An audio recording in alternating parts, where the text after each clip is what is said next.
మార్చిలో మూఢం ఎప్పుడు మొదలవుతుంది? ఈ సమయంలో ఎందుకు శుభకార్యాలు చేయకూడదు? మార్చి 18 నుండి 28 వరకు శుక్రమూఢం. ఈ 11 రోజులో ఎలాంటి శుభకార్యాలు చేయకూడదు. మూఢం రెండు రకాలు. ఒకటి గురు మూఢం అని, మరొకటి శుక్రమూఢం అని అంటారు. ఇప్పుడు శుక్రమూఢం వస్తుంది. మార్చి 28 నుంచి 18 వరకు. అంటే దాదాపు 11 రోజులు. జూన్ 10 నుండి జూలై 8 వరకు గురుమూఢం. ఈ సమయంలో జాగ్రత్తగా ఉండండి. గురుగ్రహం శుక్రుడి బలం ఉంటే శుభకార్యాలు జరుగుతాయి.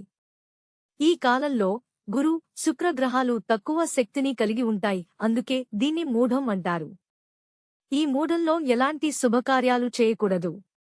ఈ మూఢం మీరు మంచి పనులు చేస్తే మీ ఒకటి కుటుంబానికి చెడు జరగవచ్చు. మూఢం సమయంలో శుభకార్యాలు చేయడం వల్ల ఆర్థిక నష్టాలు కూడా కలుగుతాయి.